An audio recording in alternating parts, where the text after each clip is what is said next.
কিন্তু আল্লাহর জন্য করলাম না বলে আমল বেশি হলেও কাজে আসবে না। প্রসিদ্ধ একটা হাদিস আছে, হযরত আবু হুরায়রা রাদিয়াল্লাহু তাআলা আনহু থেকে বর্ণিত। নবীজি সাল্লাল্লাহু আলাইহি ওয়াসাল্লাম বলেছেন, কিয়ামতের দিন সর্বপ্রথম 3 শ্রেণীর মানুষকে আল্লাহ তাআলা হিসাবের জন্য ডাকবে। এটা আমরা আমাদের সবার জন্য চিন্তার বিষয়। আল্লাহ তাআলা সর্বপ্রথম একজন শহীদকে ডাকবে। শহীদ, ওই ব্যক্তি রক্তাক্ত অবস্থায় আল্লাহ তাআলার সামনে হাজির হয়ে যাবে। আল্লাহ তাআলা জিজ্ঞাসা করবে, বান্দা তোমার এই অবস্থা কেন? লোকটা বলবে, আল্লাহ, জিহাদ করতে করতে আমি আমার জীবনটা দিয়ে দিয়েছি। আল্লাহ তাআলা জিজ্ঞাসা করবে, বান্দা জিহাদ করছো বুঝলাম, উদ্দেশ্য কি ছিল? জিহাদ এটা ইবাদত। জিহাদ কি? জোরে কোন। করতে হবে কার জন্য?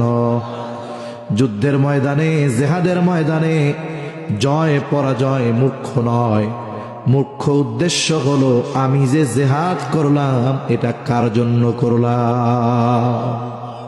বান্দা বলবে, আল্লাহ আপনার সন্তুষ্টির জন্য করেছি, এটাই আমার মূল উদ্দেশ্য ছিল। আল্লাহ তাআলা বলবে, না বান্দা, তুমি মিথ্যা বলতেছো।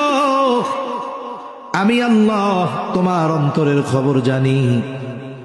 তুমি জিহাদ করেছো যাতে করে দুনিয়ার মানুষ তোমাকে বীর বলে, বাহাদুর বলে, যেন তোমার বীরত্বের প্রশংসা করে। তুমি যে উদ্দেশ্যে জিহাদ করেছো দুনিয়ায় তুমি তা পেয়ে গেছো। আজকে আমি আল্লাহর পক্ষ থেকে তোমার জন্য কিছু নাই, তুমি চলে যাও, তোমার ঠিকানা হলো জাহান্নাম। 2 নম্বরে আল্লাহ তাআলা একজন দানবীরকে ডাকবে। আল্লাহ তাআলা জিজ্ঞাসা করবে, সম্পদ কি করছো? লোকটা বলবে, আল্লাহ আপনার দেওয়া সম্পদ আমি দান করেছি, সাদকা করেছি। যার খাবার নাই তারে খাবার কিনে দিয়েছি, যার ঘর নাই তারে ঘর বানায় দিয়েছি, যার পোশাক নাই তাকে পোশাক কিনে দিয়েছি। আল্লাহ জিজ্ঞাসা করবেন, সদকা যে করলা উদ্দেশ্য কি ছিল?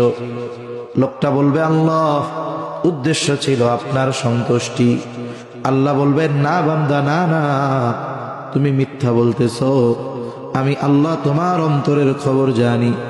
তুমি দান করেছো যাতে করে দুনিয়ার মানুষ তোমাকে দানবীর বলে, তোমার দানের প্রশংসা করে, সমাজ সেবক বলে।